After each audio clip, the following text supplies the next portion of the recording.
Two men journey to the bars and restaurants of Scandinavia to find amazing beers, always with the same question. Hey, what's on tap?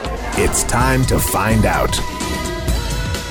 Welcome to What's on Tap podcast, and we're doing our first interview of the year.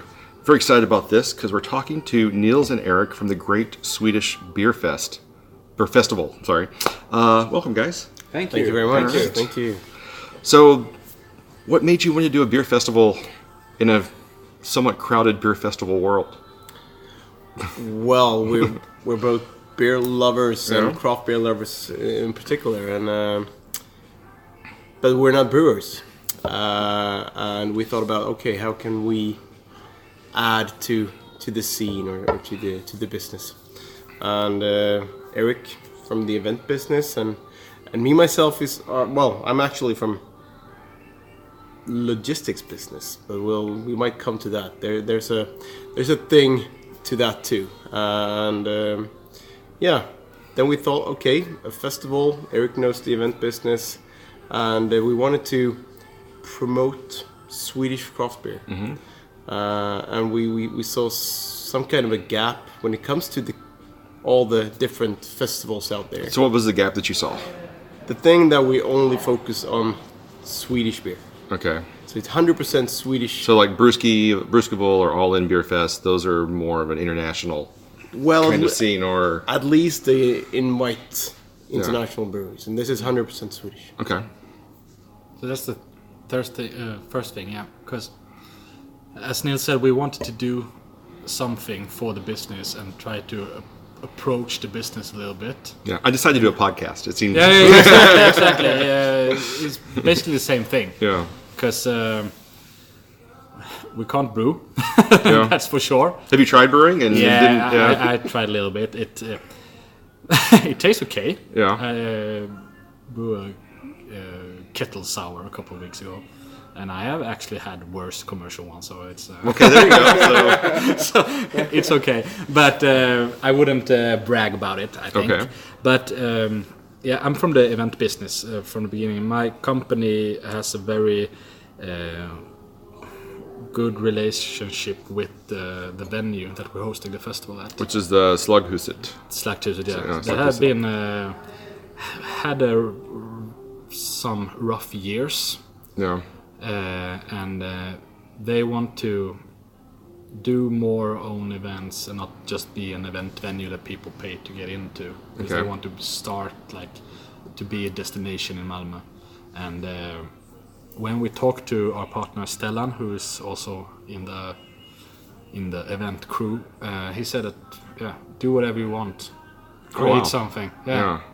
And we had started to talk about try to approach the beer business, and so this was just a perfect match of it. Okay. And then we wanted to make it somehow do something new with it, and doing just another All-In Beer Fest, or just another Bruskable, or just another Malmö Öl and Whiskey for that case. It's not interesting because they're great in their form. We wanted to do something else, and then this idea popped up with the Great Swedish Beer Festival. Okay. It's a little bit of a flirt with the name, of course. Yeah. We're not expecting to be as big as the Great American Beer Festival, at least not. You got to start somewhere. We got to start. They started with this as well. Yeah. So that's the background story, and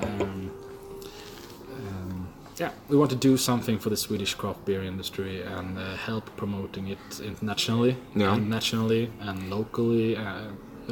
So you got the space because you had contacts, so that makes it easy to get somewhere. Yeah. So then what's the next step? What after you just come up with the idea and you've got the space? Do you just kind of put out invites to breweries? We started pretty early with try to. How early did you like? So when was the idea started?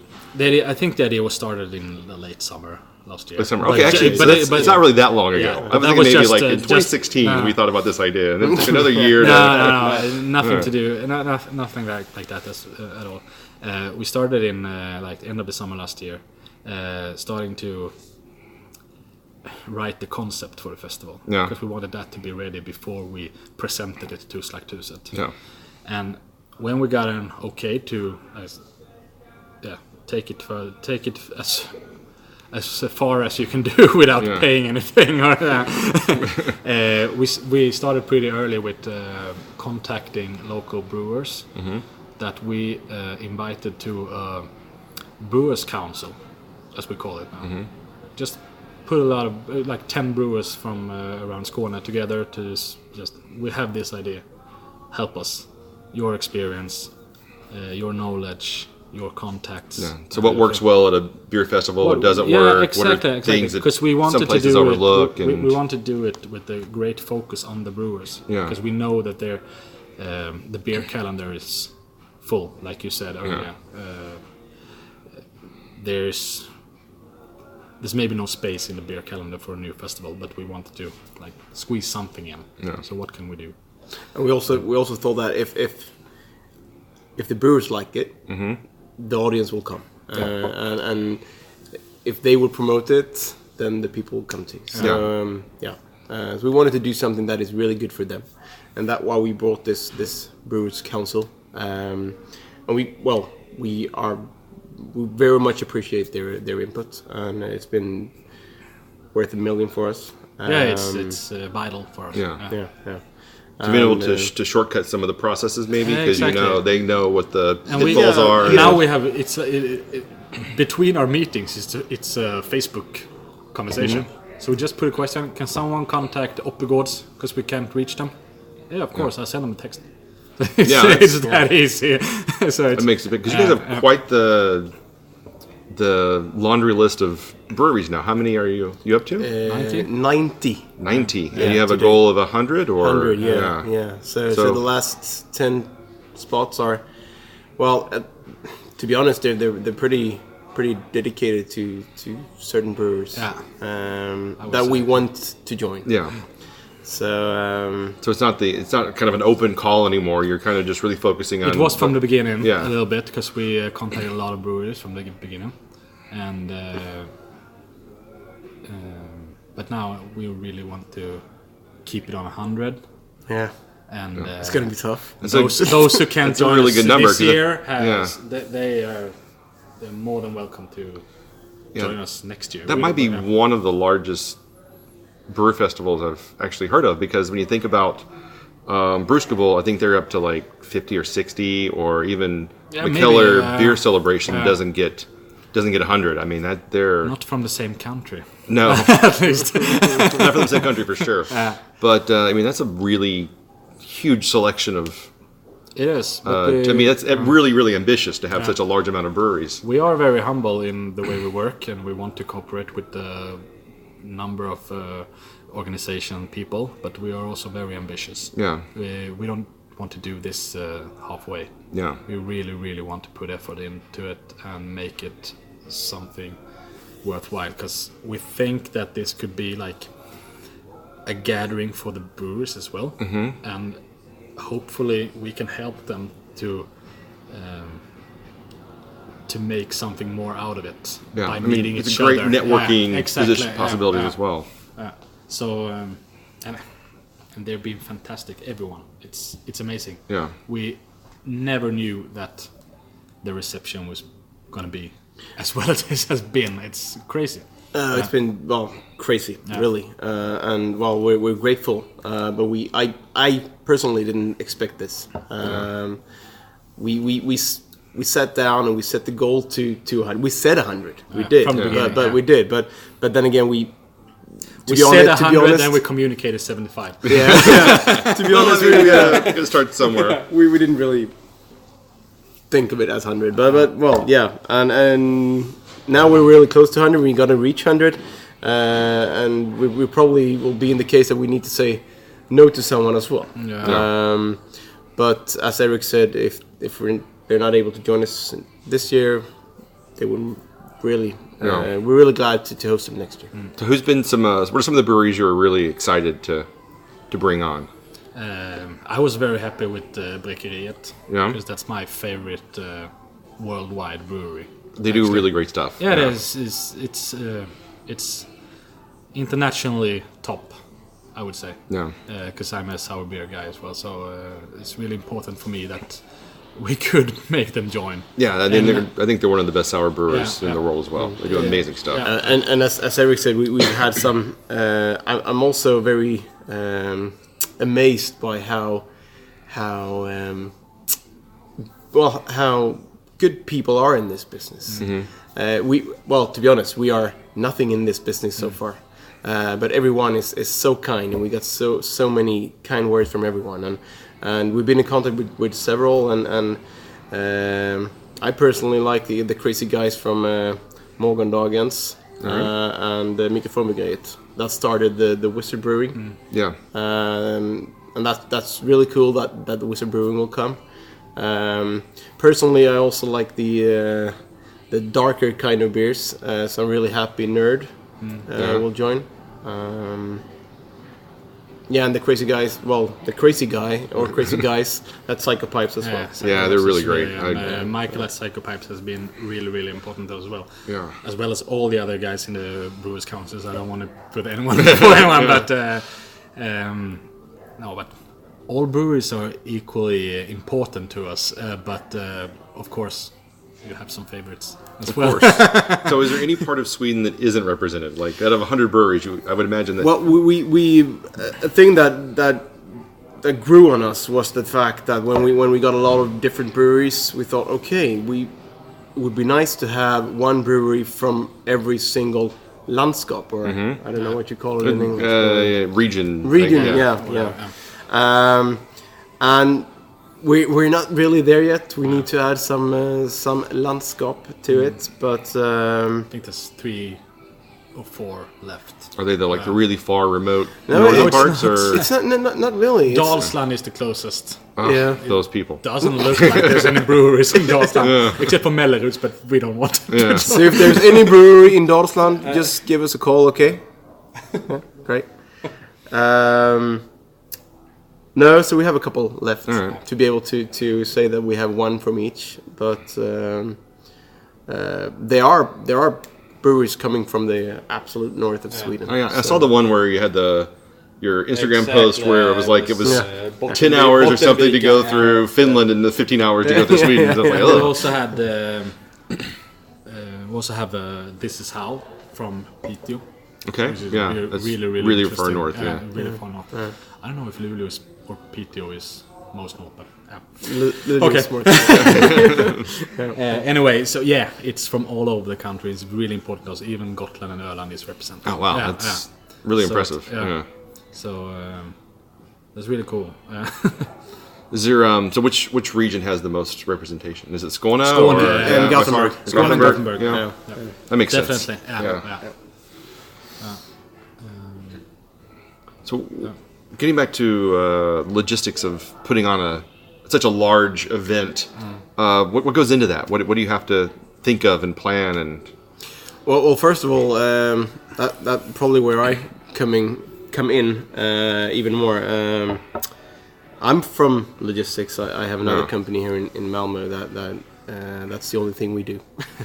So what we're going to do is we're going to help breweries with collection of beers and transport the beers to Malmö. But there's another part to it, and that's when we speak about that we want to promote Swedish beer. We want to do that both nationally but also internationally. And we're going to focus 100% on the festival right now, but what we want to do, me and Eric, in the future is that we want to help Swedish breweries to see an international market where we can help them with everything from transport to export procedures and local distribution in different countries. So that's what we're going to focus on next. Yeah. But for the festival, the most important thing is I think, first of all, the breweries are really important. They need to have a good time, and we have to be really, really responsive to what they want to do.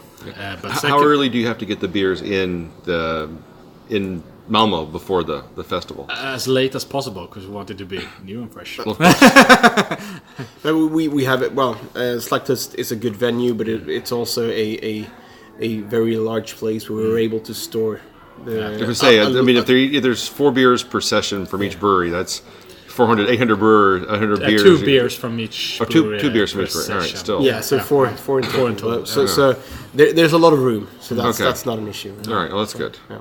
But the next thing is to make it as comfortable as possible for all the guests. It's the guest flow is really important. As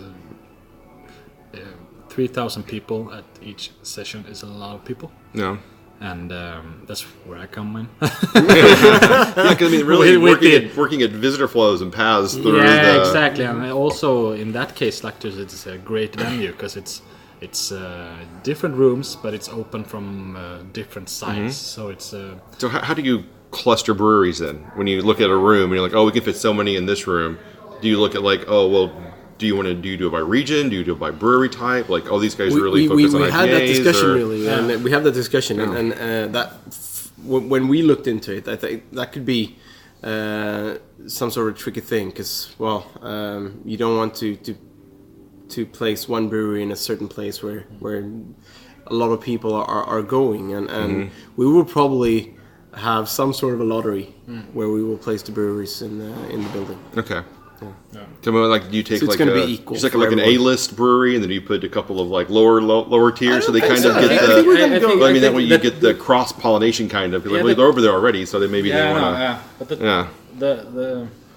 I think it's fun to. It would be fun to work with a total mix that really comes out from a lottery, to get these unexpected meetings, and we have some breweries that have to be together. Okay. Because they like. They're helping out each other on spot. I see. Yeah. But apart from it's just a handful. But apart from that, it's most of us in the Brewers Council, because we're discussing those things there, and the most people want a lottery. The lottery seems pretty. It's pretty fair because that way it really mixes. We can do it live on Instagram. We can do it live video. That could be fun. Yeah. It's like the FIFA World Cup. Yeah. And one other nice thing is that for people in Malmo or southern Sweden, they might know what Slakthuset is, and they might know the venue.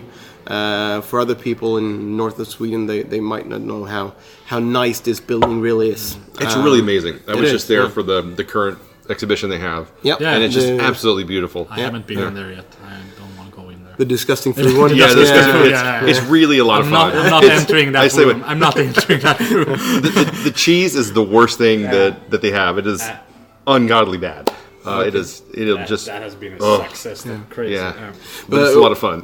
What I was about to say is that this Thursday, I think, we're gonna do a what do you call it? A drone flight inside the building. Yeah.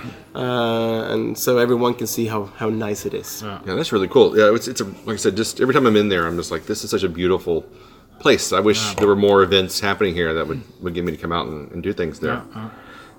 You're doing mobile tokens. What are mobile tokens for? Good question. I've never heard of this before, but it sounds absolutely brilliant. Neither have we. No, the thing is, we're actually we're actually developing our own application. Okay. For the festival. All right. And hopefully, within that application, you will be able to pay for the beers with your smartphone. Okay. Yeah. Yep.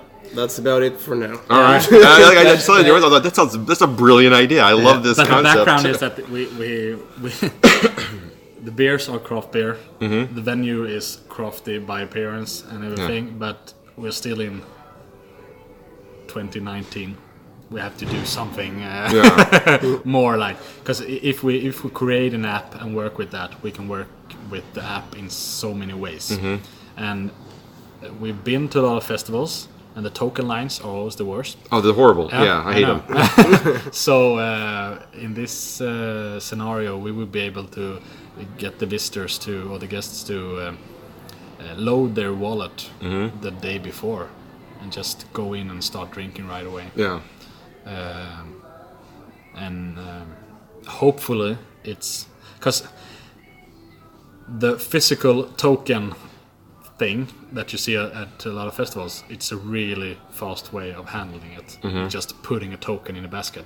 So we have to create something that is faster than that. Yeah. And that's our challenge right now. All right. But it looks like we can do it. Or our tech guy. So far, so good. Yeah. I'm looking forward to seeing how that works. That's going to be pretty interesting. And we also want to add that we will have a system for those who doesn't have a smartphone. Yeah. We need to say that we want everyone to really experience what we can do with the smartphone, because it's not going to be only tokens, it's going to be all the information about everything. So we really want everyone to use that, but we know there's people that doesn't have, so we will figure something out. We can't promise what, but we will figure something out about that too. So you have 2 sessions. Yep. Great. And from 11 to 3, and then from 5 to 9? Yep. With the special Beer Lovers Pass. Yeah. And what's the Beer Lovers Pass? That's a limited number of tickets, 500 tickets. Okay. That we will sell a little bit more expensive, but you will get an hour earlier on the evening pass. So it's just you and 499 other people in there. You go. No lines, hopefully. And then it's you can stay after 9 for the after party with the brewers. How long does the after party go? How long is till the night? Till the break of dawn. Yeah, exactly. Right. Actually, I think it's 3 or something. Oh, okay, if Malmö stad is So the for each session, there's a limited number of tickets sold. Is it? You said 3,000, but is that like 1,500 per session, or is it 3,000? No, that's 3,000 3,000 per per session. Oh wow, that's intense. Yeah, we can easily. I wouldn't say easily, but we can fit 5,000 people each session. Okay. But we want to make it comfortable. Yeah. That's a lot of people still. If there's. But it does also give you an idea of the size of Folkehuset, and just how big it is. And we haven't sold any tickets yet, so we can't say too much. But if the interest is larger than we had expected, we could be increase able to add a session on Friday night. Okay. Yeah. So. That's nice. You could do a pre session. We could do that, but we need all the brewers to, like, if they book flights from Luleå, PTO, whatever, we have to do it pretty soon. Yeah. As soon as we know how the ticket sales goes. Because you have your event on February 28th. Yeah, that's what we call the MMX Beer Club. Okay. And the MMX Beer Clubs will be once a month, all the way down to October 26th. So once a month you'll have an event, a beer event at at Slakthusset. What does it involve? Well, it will. The first one that is on February 28th. First of all, we have the pre-sale of tickets, but then we also have Rocket Brewery coming, and Sibarp will come, and they will serve 3 of their beers each. And we will also have a sit down with each brewery and have like a talk show kind of thing with them. And we're able to sell some food for the people as well. Okay. So it's just going to be a nice, like, after work, but with a little bit of focus on the local breweries, especially those who are involved in the Brewers Council. We want to make something more for them, and we want them to make something more from us. What are the hours for that? It's, I guess, 5 to... it's like an after work. 6 to 10. 6 to 10. All right, that's good. Yeah. Sounds like a lot of fun. Yeah. And that'll be kind of the kickoff of the pre-sale and get everything. Yeah. And what we will do with the pre-sale is that we're gonna release like 2,000 tickets. That is a little bit cheaper than the ordinary tickets, and but to get them, you need to get a code or a link from someone who has a code or a link. Okay. And those are like our partners. A good amount of the 90 breweries, they will put on their social media channels. Look at this, we have this link for pre-sale tickets. So in that way we can get people to like search and follow the breweries and Are you coding those to each brewery so you know who's coming from where? Yeah, exactly. And we don't tell the breweries that they have to put it on social media. They can give them to their friends and family, but it's just a way of saying that there are some special tickets before, and those 2,000 tickets, those links or codes will not be valid after March 8th, because that's when we start to sell the real tickets or ordinary tickets. Okay. So what's the feedback you've gotten so far? It's amazing. Everyone is. Yeah, we're that was the head of event in Skåne, which is also one of our partners soon, I hope. Oh, so he's just a guy walking by. Nobody can see him. Hello, Per.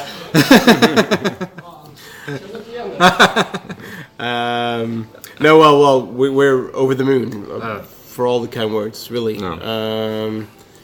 Well, obviously, we are ambitious, and we hope this would be the next big thing. But still, amazed by all the kind words, really. So the important days to remember: February 28th for pre-sales, March 8th for regular ticket sales, and then of course October 26th is the actual event. Yeah, so correct. Those are good days to remember. Good days to remember. Well, anything else you wanna mention before we wrap up? No, not really. We're happy. And, take the opportunity to thank everyone who has believed in us so far, and who is helping us with everything. And we are, as we said, we're doing this this is a cooperation between us and anyone who wants to join in some way. So, are you looking for volunteers currently to? Yeah, sure. Or is that we have you started that process? We haven't communicated it yet, but definitely. Oh. If someone wants to help in some ways, we would welcome their assistance. We're open for every suggestions. And where can you find the Great Swedish Beer Festival online? We're at greatswedishbeerfestival.se. We're also on Instagram and Facebook. So, okay. And from March 8th at Ticketmaster. Wonderful. Yeah. Well, guys, thank you for your time today. I really appreciate it. Thank you very much. And again, go to greatswedishbeerfestival.se and find out all the information and check out your Facebook page. And of course, Instagram. You guys are doing really great stuff there. I really enjoy your posts. Thank you very much. Thanks. Thank you. Bye.